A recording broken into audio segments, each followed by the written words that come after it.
Good morning everyone and welcome back to my channel.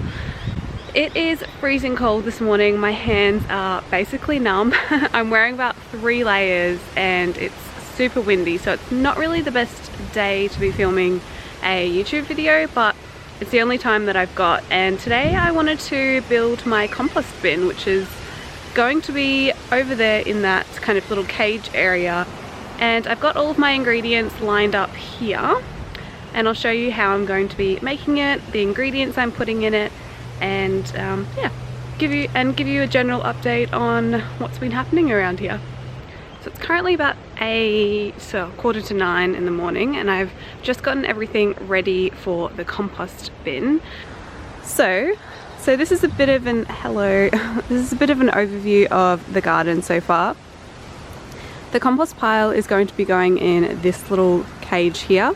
I'm unsure whether to make 2 piles or just do one massive big pile. I'm probably leaning towards doing one pile because it is winter and it is a little bit colder. So in winter things tend to take a little bit more time to break down. So the bigger the pile, the hotter it gets inside and the faster it breaks down. I want this compost pile to be ready for kind of my summer crops, late spring to summer crops. So I want to get it done now and add only a little bit to it over the next few weeks and then let it sit for about 3 months or so. Compost usually takes about 3 months if you're doing it in a massive big heaped pile and then you just leave it and you don't add to it. So I'm guessing this one's going to take around 3 to 5 months to fully break down into compost that I can use for the garden, because I will be adding a few kitchen scraps to it every now and again. So I'll give you a little bit of a garden tour so far, not that there's really much to see.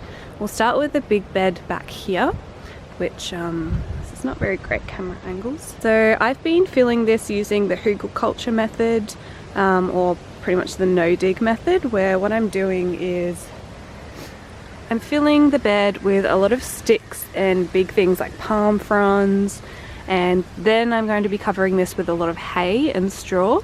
And then on top of that will be my soil. So the idea of this is that these ones will slowly break down over time.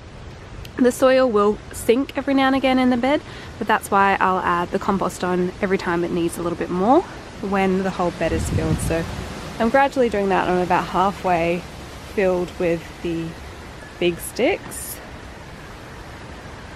And then I'll finish the rest as I go. I've also managed to fill this bed here using the same method. So underneath here you can see is some of the straw and like lamandra fronds that I've kind of filled on top of the sticks. In here there's also some coffee grinds, food scraps on the bottom layers, and some worm castings. So this is all going to break down over time.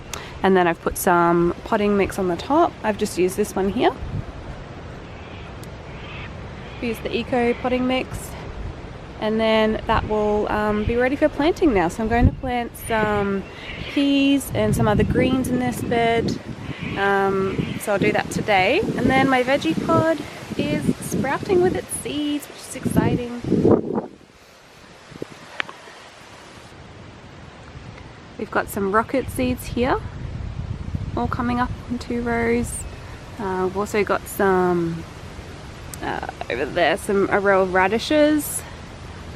The row of beetroots is supposed to be here and that hasn't come up yet, but all of the turnips are slowly coming up, so you can start to see little baby ones there. So I'm really excited for this bed to keep growing, because these are all pretty fast growing vegetables and greens.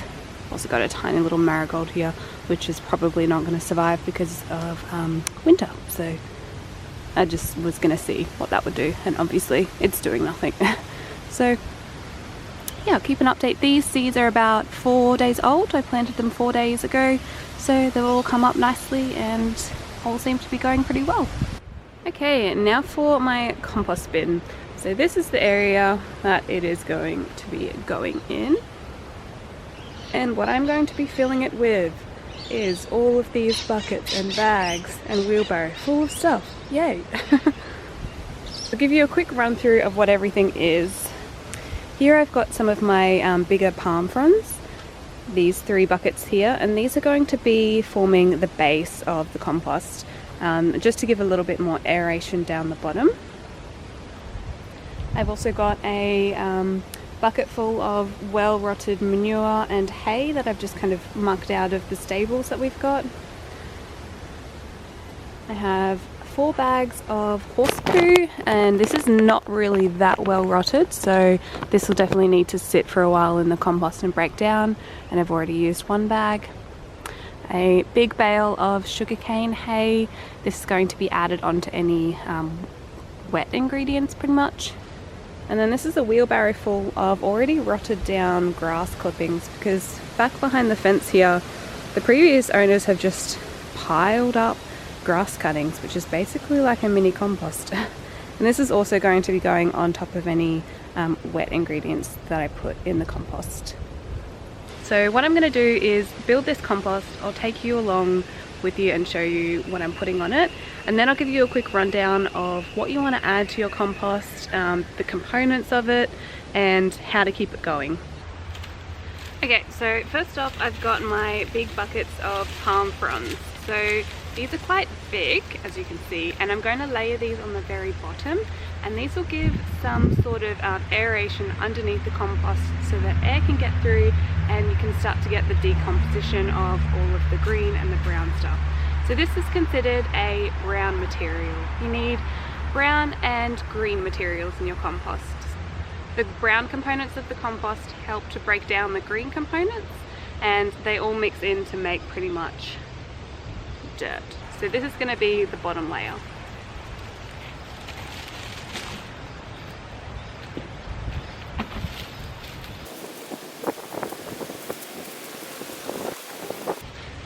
And I've got 3 buckets of these to do.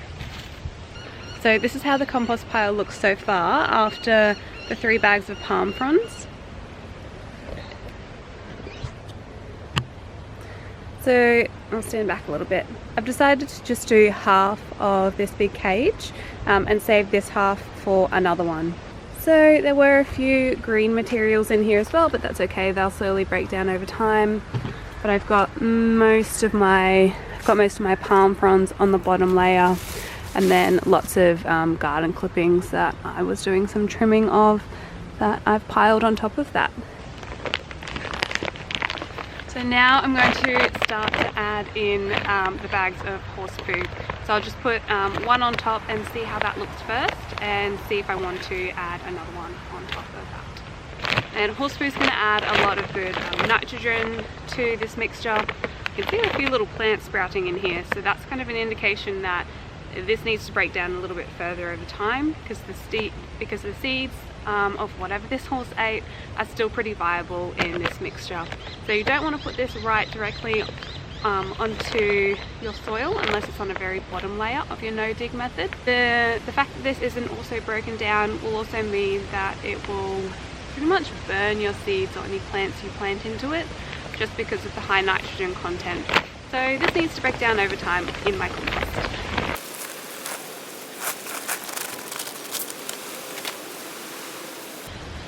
So now I'm going to be adding on top of that wet material, which is still considered green material, a lot of this brown and dry material, which is all of the hay and really well rotted down horse manure.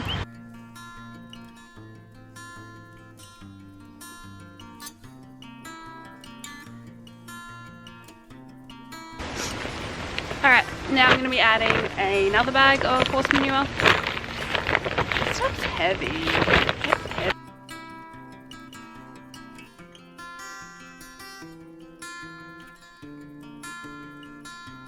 So I've added half that bag. I'm going to add half the rest of the hay mixture, and then the other bag, and then the other half of the horse manure. Very confusing stuff.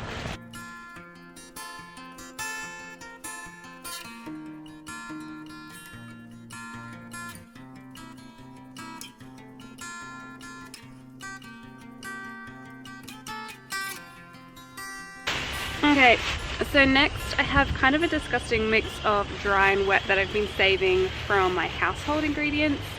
So in this bag here is growing kale, actually. Wow. So I pulled out my kale from my veggie pod when I moved, and it's actually starting to grow back again, so that's cool.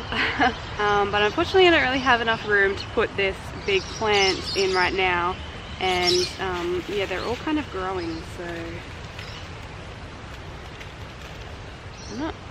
I'm gonna leave those aside and decide what to do with them.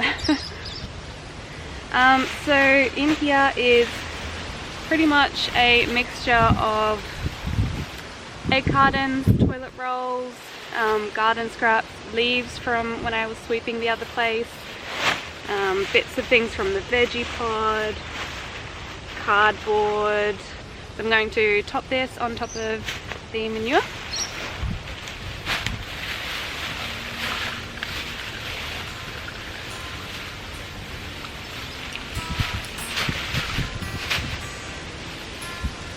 It's kind of fun. I've also got in here some coffee grinds, which I'm going to put in now.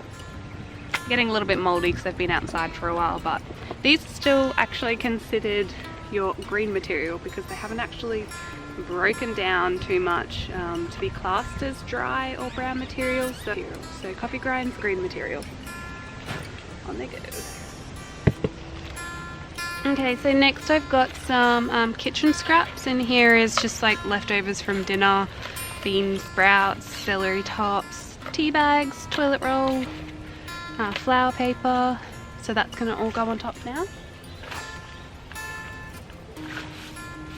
Okay, so the bulk of the compost is pretty much done down here. What I'm going to add on now is a few scoops of this well-rotted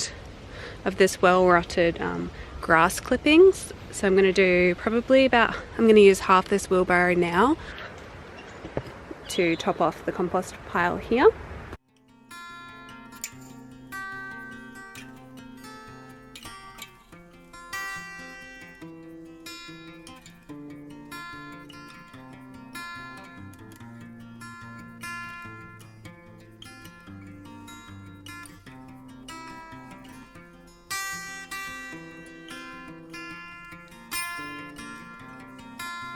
So here's what it looks like. I'll stand back a little bit too. So there's the shovel there to indicate kind of the size. I've only used half of the wheelbarrow full of grass clippings, but I think I'm just going to use that to start filling up that bed over there. And then I have topped it all with a pretty generous layer of the sugarcane mulch. So the plan is for now is to only add up onto this top bit here for the next 2 to 3 weeks, and every time I add in kitchen scraps up there I will add on a little bit more hay, so that's going to keep that dry wet balance. Alright, and that is how you make a super easy, super simple compost. So I've got all of the components that I need in there for everything to start breaking down.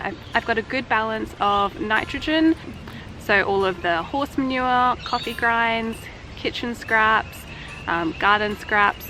That's all good nitrogen, or the green wet layers. And then I've got a good balance of carbon as well. So that's all of the brown and the dry ingredients. So the hay, the really rotted down horse manure, those rotted grass clippings, and all of the brown material that I put on the very bottom layer. I've also got oxygen from the very bottom layers of those palm fronds, and that allows for the oxidizing of the carbon to occur. And if you don't have that oxygen in your compost, you're going to start producing greenhouse gases, and that's going to be pretty smelly. So you want to have that oxygen in there to keep oxidizing that carbon, so it starts to break down and doesn't start to produce gases. The very last thing I'm going to do is water this. So I'm going to water it down, and that promotes the anaerobic conditions, which is going to have all those good microbes to start breaking everything down. So a few little tips: if you want your compost to start breaking down a lot sooner, then the smaller the ingredients you put on, the faster it's going to break down. Also, turning your pile every week or so is going to add more oxygen, and that'll break it down even faster as well. Some things that you don't want to add to your compost, which can promote disease and other unhealthy bacteria, include meat and dairy products, animal manures such as cat and dog manure. This is so windy. I'm It's not good. Not good. Might have to move in a bit. Okay, that might be a little bit better. Yeah, so another thing you don't want to add in is animal manures that have ingested other animal ingredients. So cats and dogs, not great to add their manure onto it. Also really large branches that aren't going to decompose really quickly over time, I wouldn't add in. Things like bread or cakes which contain wheat, I would not recommend putting those in. They can have harmful bacteria and also attract vermin such as mice and rats, which you definitely do not want. I've had that and it is not fun. And also things like magazines and shiny products and shiny paper, that's not going to break down over time. And of course no plastic and plastic bags that aren't decomposable. Another thing that's going to speed up your compost is heat. So if you've got a sunny position in winter, that's going to promote growth. Mine's in a fairly sunny position.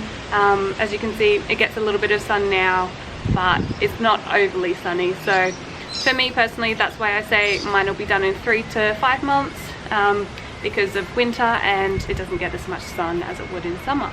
So I think I've pretty much covered everything. I really hope you guys enjoyed this video, and please let me know what your compost pile looks like and the methods that you're doing to use your compost. So I hope you guys enjoy. Please like and subscribe to my channel. I'm still trying to think of a channel name, but we're going with the Nature Patch right now, which I think suits my lifestyle and my personality and this channel. So I hope you guys subscribe and look forward to many more videos. Have a great day. Bye.